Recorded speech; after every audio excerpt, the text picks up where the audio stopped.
Сәлем құрметті көрермен, мен есімім Ақерке. Каналыма қош келдіңіздер. Бұл каналда біз әдебиет жайлы, шамамыз келгенше кино, өнер жайлы әңгіме қозғауды ниет еттік. Бүгін мен сіздерге шілде айында оқыған кітаптарымды, соңғы оқыған кітаптарымды көрсетіп, таныстырып өткім келіп отыр. Бұл кітаптар ең қызығы әртүрлі жанрда, әртүрлі бағытта жазылған екен.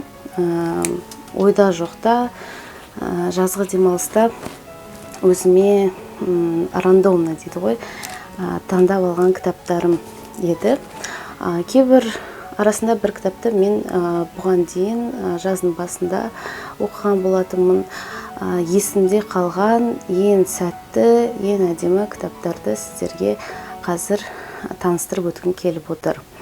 Біріншіден, бұл жаздың басында немесе мамыр айының соңында оқыған кітабым Кадзуо Исигураның «Клара және күн» атты романы. Бұл Исигура Нобель сыйлығының лауреаты, менің сүйікті жазушыларым бірі. Соңғы жазған, әзірге бүгінгі күнге соңғы жазған жаңа романы. Бұл романның шығуын көптен күткен оқырмандардың бірімін. Мүмкін сіздер де дәл солай күткен боларсыздар, себебі Исигура 6-7 жылда бір рет жаңағыдай кітап шығаратын авторлардың бірі. Исигураның бұған дейінгі ең танымал «Не отпускай меня», нақты атауларын шатастырып айту мүмкін, «Погребенный великан» деген кітаптарын оқыған болатынмын. «Остаток дня» деген романы көпке танымал және әлем бойынша көптеген сыншылардың, оқырмандардың көңілінен шыққан бір көзайым, қазіргі әлем әдебиетіндегі көзайым авторлардың бірі. Исигураның жаңа «Клара және солнце» атты романы ерекше жанрда, ерекше бағытта баяндалған іспеттес. Мен бұл роман туралы отандық газет беттерінде рецензия жариялаған болатынмын. Сол рецензияларға сілтемені тастап кетем, тағы да бір қарап оқып шығуларыңызға болады. Роман маған өте қатты ұнады, көңілімнен толық шықты. 10 балдық бағалайтын болсақ, онда сол барлық 10 балды берер едім. Себебі роман өте, біріншіден, ықшам. Мен өзім ойымша философиялық мәнді тақырыптарды ықшам жеткізу бұл үлкен талант. Жалпы өзім ықшам, кішігірім жанрларды жақсы көремін.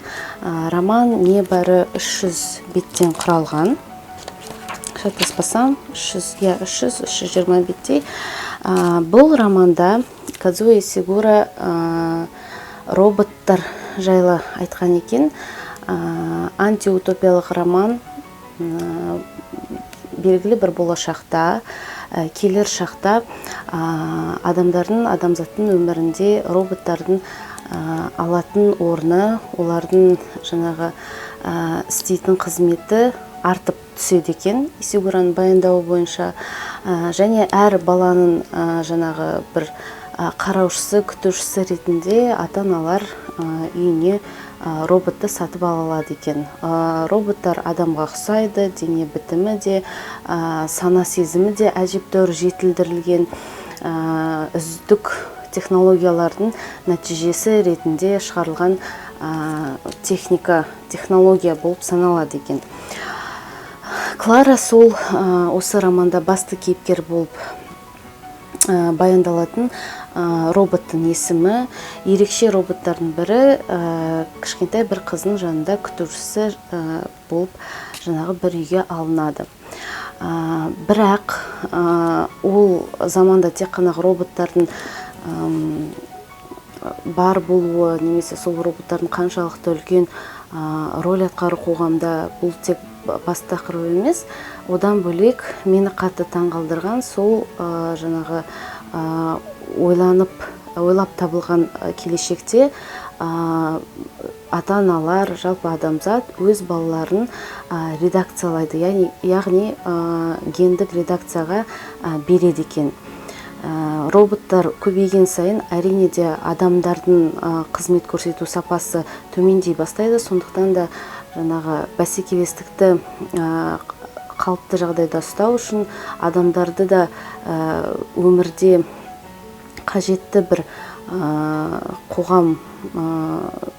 қоғамдағы қажетті бір орнын табу үшін кішкентай кезінен гендік редакциялау, форсировать деп кітапта аталады. Мен орысша тәржімасын оқыдым. Сөйтіп жаңағы балаларды кішкентай кезінен гендерін редакциялайды екен. Өкінішке орай, әрине де бұл қалыпты жағдай, жалпы қандай да бір адамзаттың болмысына, адамзаттың табиғатына жаратушыдан басқа дүниелер араласқанда әрине де бұл сәтсіздікке ұшырайтыны белгілі. Сондықтан да бұл романда да балаларды редакциялаған сайын ол балалардың жартысы соған шыдаса, жаңағы операциялық жолға жартысы шыдамай жаңағыны өліп кетеді екен.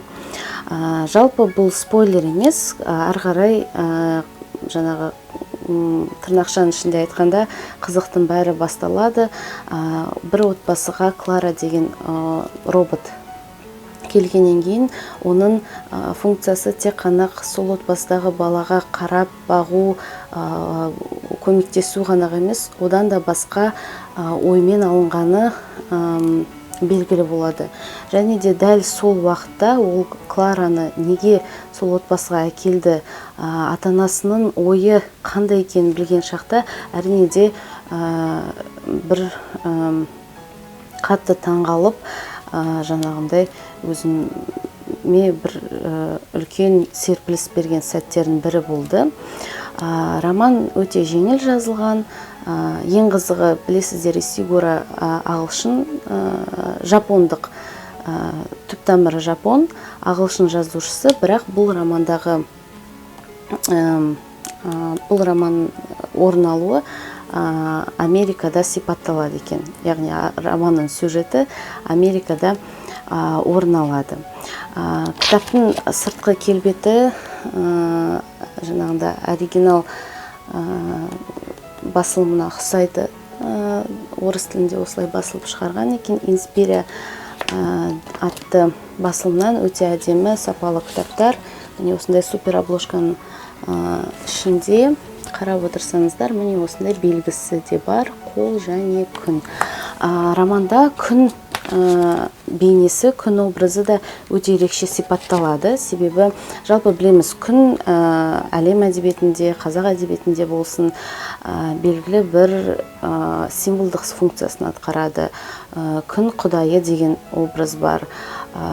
Немесе Камюдің шығармаларында күн тіпті бір үлкен философияға айналған. Дәл сол сияқты мына романда күн бір жақсылықтың белгісі, тылсым дүниенің белгісі болып беріледі, және өзі бөлек кейіпкер ретінде оқырманмен тілдесе алатын сияқты. Сондықтан да міндетті түрде осы іспетте сюжеттер қызықтыратын болса, тек қана фэнтези, фантастика жанры емес, сонымен қатар магиялық реализм әдісі әдебиетте немесе философиялық баяндауды, философиялық ойларды романнан көруді жақсы көретін болсаңыз, онда міндетті түрде Исигураның Клара және күн атты романын оқып көріңіздер. Менің ойымша қазақша да тәржімасы шығу керек, себебі Исигураның басқа да романдарын мен қазақша тәржімада көрген болатынмын. Романды міндетті түрде оқуға кеңес берер едім. Тіпті Исигураның ешқандай романын оқымасаңыз, осы романнан бастауға да болады. Бірақ бұл роман Исигураның одан алдыңғы жазған шығармалармен бір байланысы бар сияқты. Мәселен, осы кітаптың жартысына келген кезде жартысына дейін мен өте қатты жаңағы жоғалтып алма сен мені деген романына ұқсаттым. Және Исигуро өзін өзі қайталаған сияқты болып көрінді. Сондықтан да кішкене көңілім қала бастаған ортасына дейін. Бірақ одан кейінгі орын алатын оқиғалар, одан кейін айтылатын ойлар, одан соңында жаңағы шығарылатын түйіні, әр кейіпкердің бастан кешетіні мені өте қатты таңғалдырып, қызықтырды. Сондықтан да бұл романның Исигуроның басқа шығармаларына ұқсамайтын бір әдемі бейнесін көре білдім. Сіздер де көресіздер деген үміттемін. Келесі роман, бұл жерде де мен өзімнің жақсы көретін авторлардың бірін таңдадым.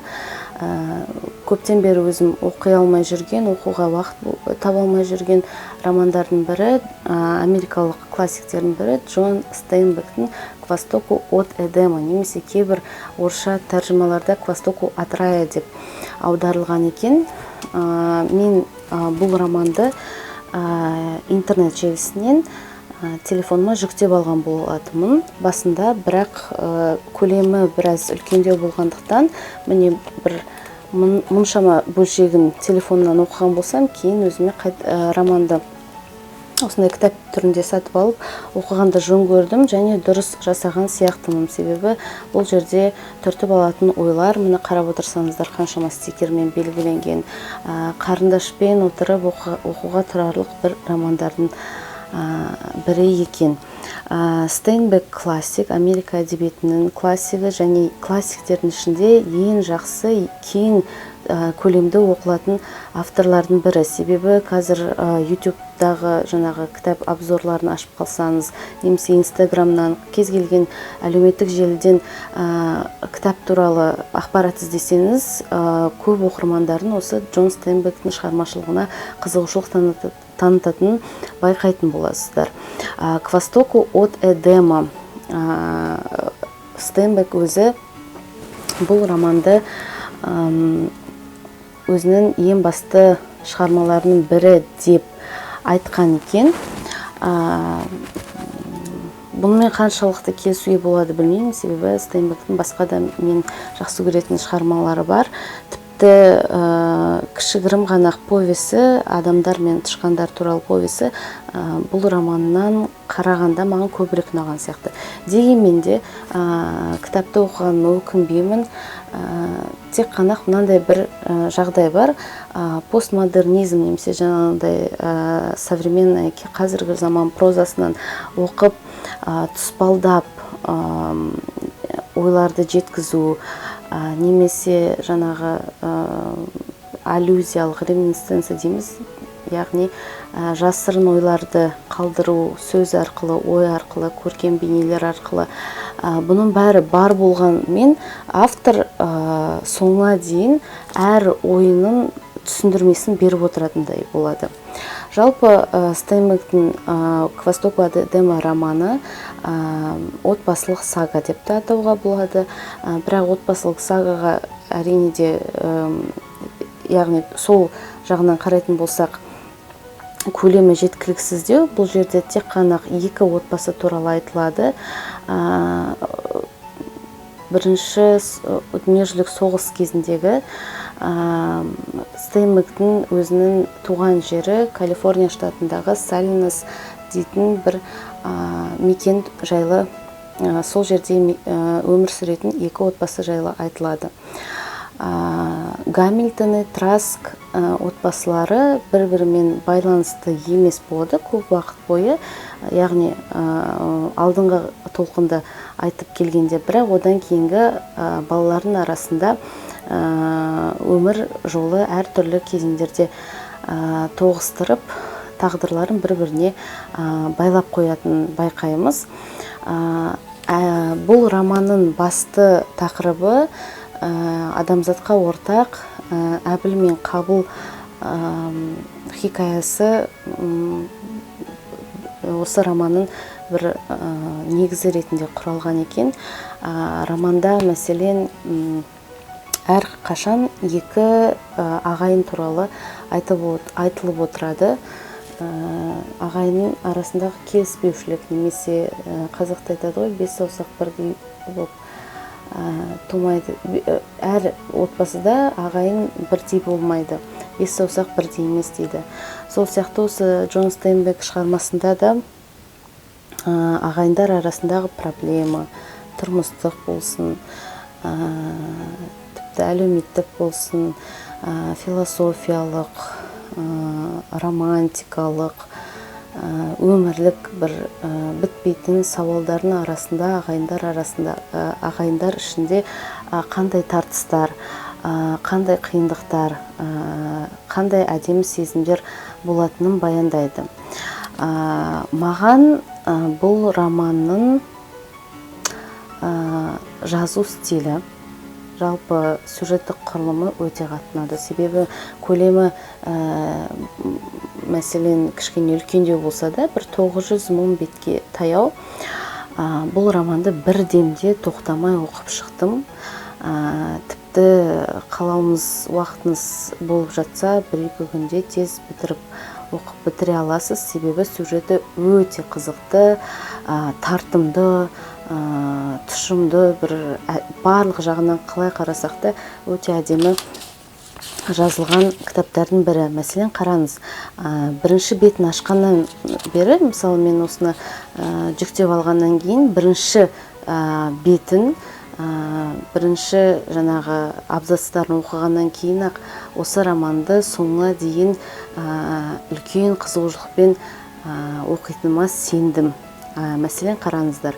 Вэлли расположен в Северной Калифорнии и представляет собой длинную узкую полоску равнины между двумя цепями гор, посреди которой бежит, извиваясь и петляя, река Салинас, заканчивающая свой путь в заливе Монтерей. Я помню, как назывались во времена моего детства травы и скрывающиеся в них загадочные цветы. Знаю, где находится жилище жабы, в котором часу просыпаются летом птицы, как пахнут деревья и какой аромат у каждого времени года. Помню местных жителей, их походку и даже запах. Память хранит множество разных запахов. Бұл роман автобиографиялық деп айтуға болады, себебі шығармадағы басты кейіпкерлердің бірі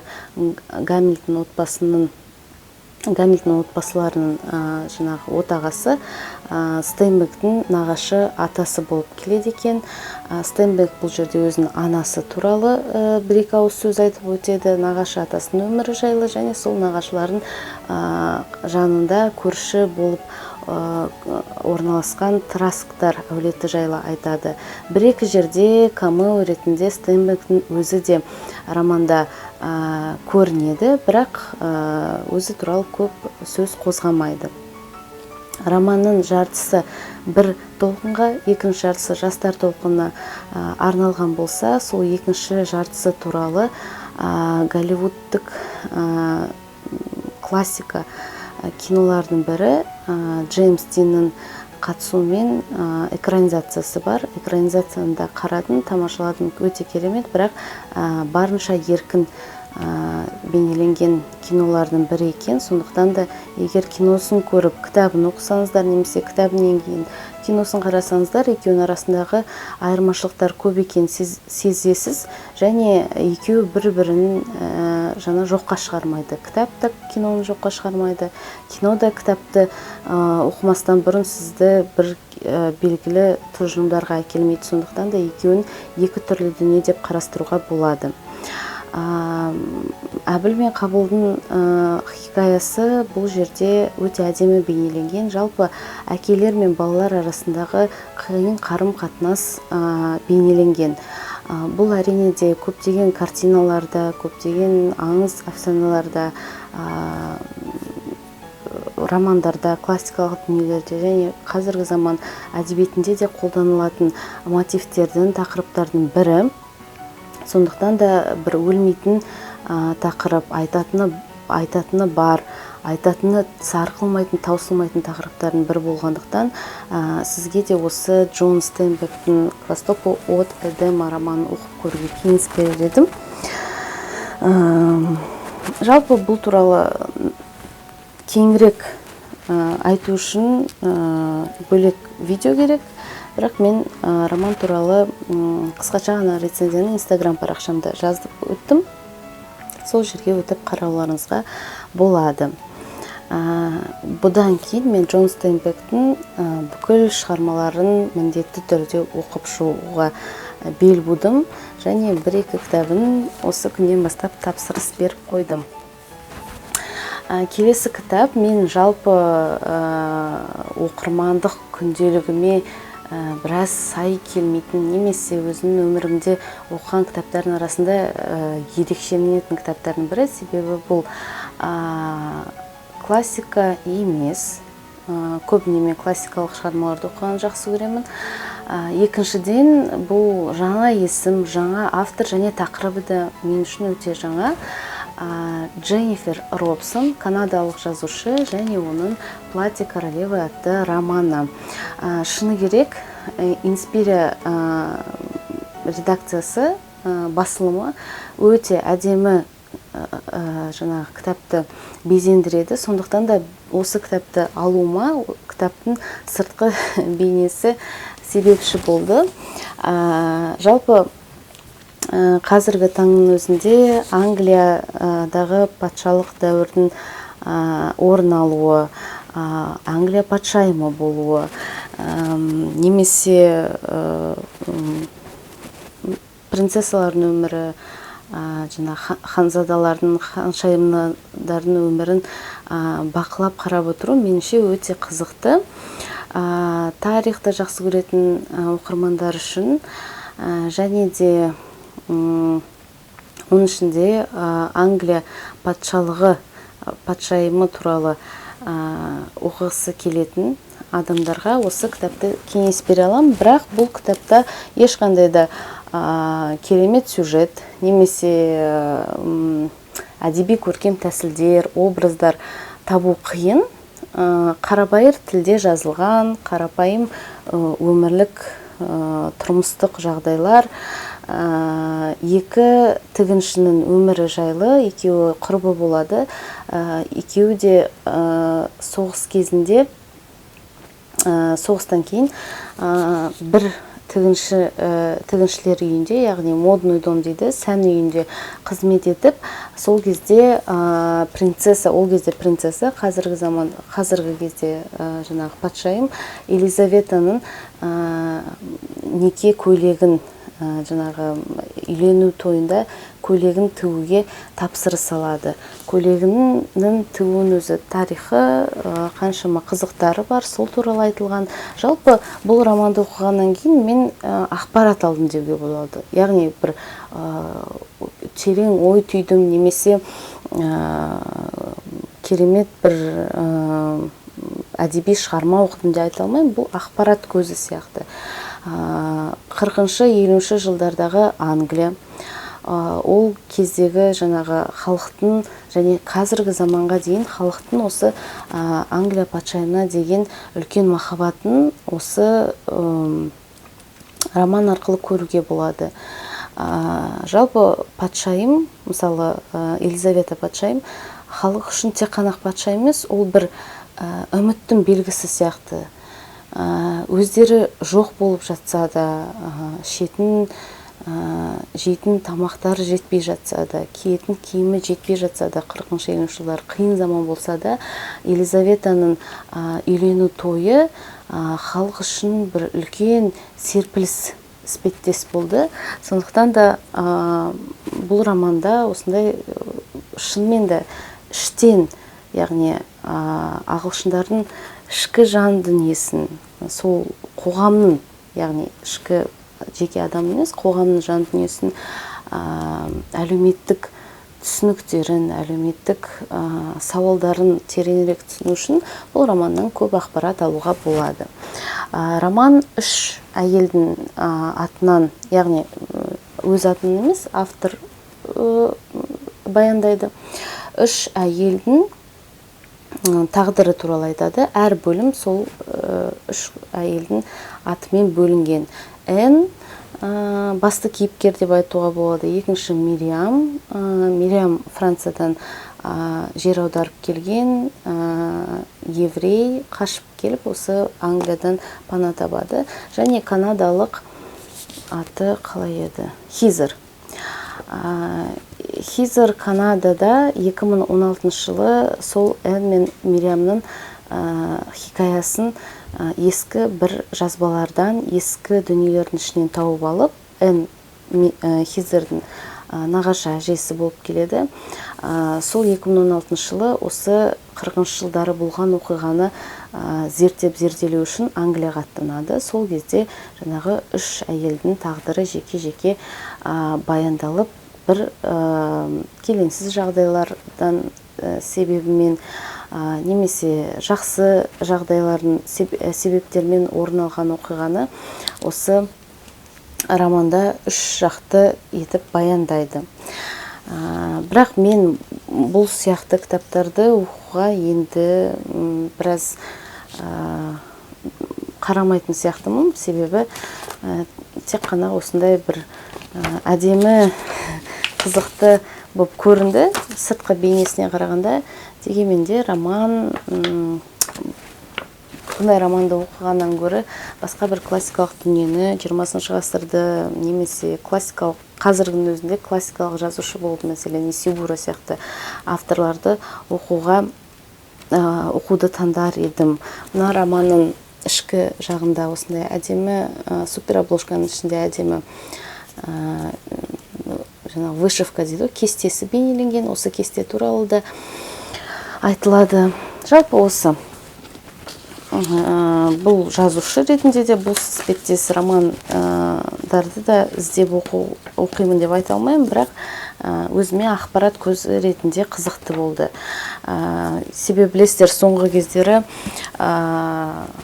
Гарри ханзадасының оқиғасы, одан кейін 90 жылдары мәселен принцесса Диананың бастан кешкендері адамды қызықтырмай қоймайды. Оның үстіне ақпарат қолжетімді болғандықтан сол жайлы көп оқып білгім келіп отырады екен. Роман сондай бір ақпарат көзі болды.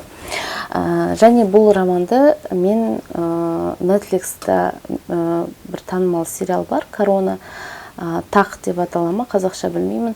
Сол Корона сериалын жақсы көріп, сол сериалды үздіксіз қарап жүретін адамдар үшін міндетті түрде оқуға болады, себебі арасында үлкен байланыс бар.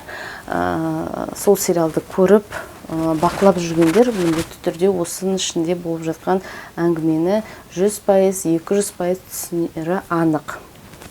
Әзірге осы. Қазірде біраз кітаптар оқып жатырмын. Мына артта көрініп тұрса, өте қызықты әңгімелер, кішігірім комикстер оқып жүрген жайым бар. Егер үлгеріп жатсам, міндетті түрде видео түсіріп салып отырамын. Келесі кездескенше сау болыңыздар. Қазір қандай кітап оқып жүрсіздер, қандай кино, мүмкін экранизациялар қарап жүрсеңіздер, міндетті түрде пікір қалдырып жазып кетіңіз. Мен де қарап бақылап отырамын. Егер нақты бір кітап туралы әңгімелесуге ниетіңіз болса, оны да пікірге жазыңыздар. Басқа уақытта Instagram, Facebook желісінде сілтемелерді қалдырып кетем. Кітап жайлы, өнер жайлы, әдебиет жайлы әңгімелесуге шақырамын. Сау болыңыздар.